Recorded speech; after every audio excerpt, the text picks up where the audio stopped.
Ready to show off your Figma skills?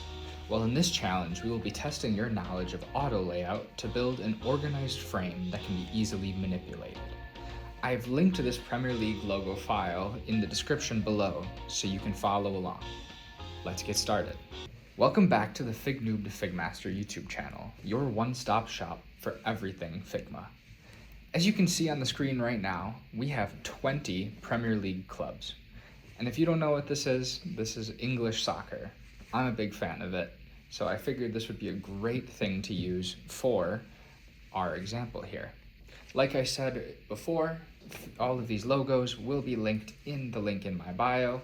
Go ahead, click on it, send it over to your Figma so you can follow along or just watch along too. So to get started today, we are going to be creating a fully organizable frame that has all of these icons.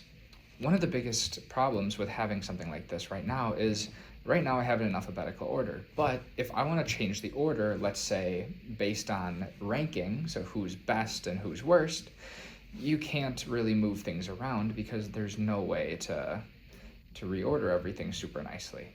But what we're going to do today is we're going to incorporate auto layout into a frame so that we can easily manipulate everything. So let's get started with that. The first thing I want to do is I want to select all of the frames. As you can see, I have just regular images, but I want to get the entire frame because every single logo here has a different width, but they all have the same height, which is why this outer frame is on each one so that they all have the same width and height. As you can see, 512 by 512. If we only selected the picture, it would be 512 by 411, which means that we would have an uneven balance on all of our frames.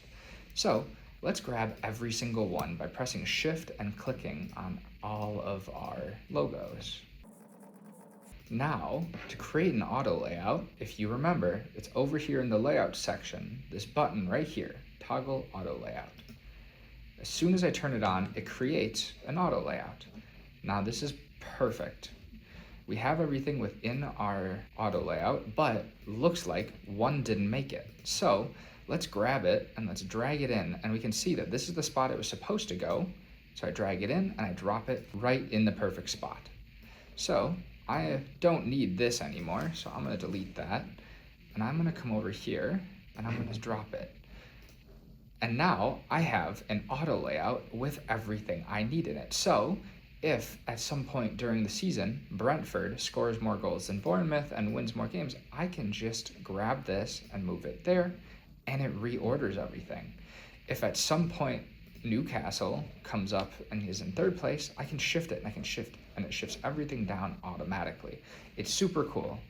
If you're a soccer fan, you know you'll never have to move this team. They can stay down there. But everything else is super editable and movable, which makes it really nice and easy to reorganize it. But this isn't done yet because we have this, but we need to incorporate this logo into it. So I want to basically make it so that I can see all of these logos, but this Premier League logo is at the top. So what I'm going to do is I'm going to grab the Premier League logo and I'm going to grab this frame and I'm going to make a second auto layout on top of it. Now I can reorganize this so that it's on the top and the bottom, and it auto shifts everything for me. Because this is all one group and now this is a group, everything in here can still be shifted and moved around, but this can also shift and move everything within it. So now all I'm going to do is I'm going to mess with the alignment. So I don't want this to be in the left, I want it to be centered, so I'm going to center it, and then I'm going to shrink this big gap that's between it. As you can see right now, it's 459, so I'm going to come over here and I'm just going to shrink that. And so now I have a auto layout within an auto layout, and the last thing I want to do is I want to add a fill, and then I'm just gonna make it a little light gray.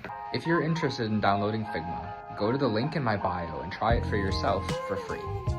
And if you liked this video and want to see more videos just like this, make sure to like and subscribe to the Fignoob to Figmaster YouTube channel. See you next time.